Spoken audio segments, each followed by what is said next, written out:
Halo Sobat Okebis, bersama saya yang akan menemani hari-hari Sobat semua, dengan melanjutkan cerita dari novel Ternyata Suamiku Penguasa Asia, pasti bisa membuat hari kalian semakin lebih menyenangkan nih. Nah, semakin gak sabar kan dengan kelanjutan ceritanya? Yaudah yuk, sekarang kita langsung aja mulai ceritanya. Dia baru saja selesai menggelengkan kepalanya ketika dia mendengar Randy melanjutkan dengan suara seksi. Itu karena matanya tidak menggunakan obat tetes mata saat kering, jadi warnanya merah. Setelah mendengar omong kosong Randy, Putri tidak bisa menahan tawa. Apakah kamu sering tertidur selama pelajaran dulu? Randy mengangguk dan berbicara dengan serius. Itu mungkin, tentu saja, Putri tidak tahu bahwa sejak muda, Randy tidak pernah mencapai tempat kedua. Dia telah lulus dari Universitas Harvard, yang juga merupakan salah satu universitas Liga Ivy. Maka kamu pasti sering dipukul. Putri tiba-tiba mulai mengasihani dia. Aku benar-benar tidak mengerti apa yang kamu pikirkan. Dia menambahkan, ketika aku masih muda, aku mendapat juara pertama dalam ujian dan bahkan dikirim ke salah satu universitas paling terkenal di ibu kota. Namun, ambisinya tidak ada di sini. Dia tidak pergi ke universitas pertama untuk melapor, tetapi memilih jurusan seni favoritnya. Impian terbesarnya adalah merancang gaun pengantin yang paling indah di dunia, sehingga setiap gadis bisa memakai gaun pengantin yang dirancangnya dan menjadi pengantin yang sangat indah. Tetapi mimpi itu telah berakhir 3 tahun lalu, ketika dia telah membuat gaun pernikahannya sendiri, dan dia tidak pernah mengambil kuasnya lagi. Berpikir tentang itu, ekspresi Putri menjadi gelap lagi. Kehidupan damai yang akhirnya berhasil dia jalani dirusak oleh seseorang yang tiba-tiba memasuki hidupnya. Dia bahkan tidak memiliki keberanian untuk memberitahu Randy tentang hal-hal yang terjadi di masa lalunya. Dia tidak yakin apakah dia akan sesantai yang dia katakan. Dia benar-benar tidak peduli dengan masa lalunya dan hanya peduli tentang masa depannya. Putri menutup matanya dan ingin meninggalkan pelukannya. Namun, saat dia bergerak, dia dipegang erat olehnya. Dan mendengar dia berkata, "Putri, aku suamimu." Dia sudah menekankan masalah ini lebih dari sekali. Tetapi Putri tidak bisa membantu tetapi mengangkat kepalanya untuk menatapnya. Di bawah cahaya merah oranye, wajahnya tidak sedingin biasanya, dan bahkan ada cahaya redup di wajahnya. Putri mengangguk dan tersenyum, "Aku tahu, aku adalah suamimu." 6 kata ini sederhana, tetapi mengerti arti di balik kata-kata Randy. Bahkan jika tidak ada cinta, dia akan tetap menemaninya melewati badai. Dalam pelukan Randy, tidak lama kemudian Putri tertidur. Setiap malam, Putri tidur nyenyak, dan tidak ada lagi mimpi buruk yang mengganggunya.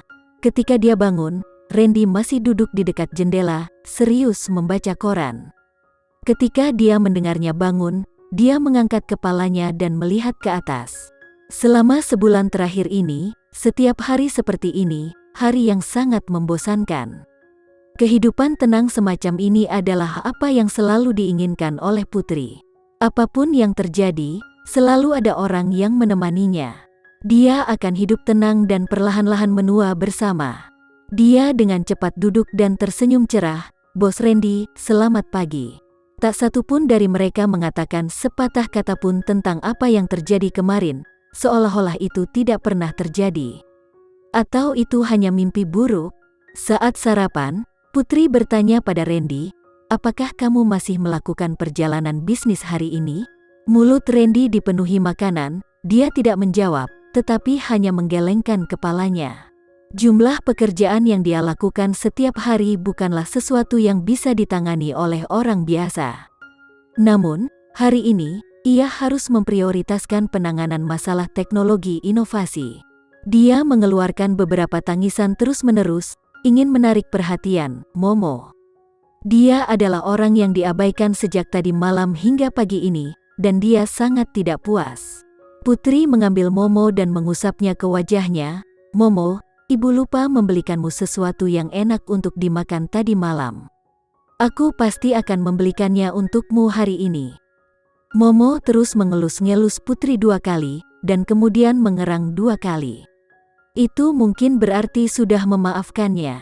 Randy meletakkan sumpitnya dan melihat ke atas. Dia menyipitkan matanya dan hanya punya satu pikiran di benaknya. Putri masih tidak mau duduk di mobil Randy untuk berangkat bekerja. Tetapi Randy juga tidak memaksanya, dan keduanya tiba di perusahaan satu demi satu.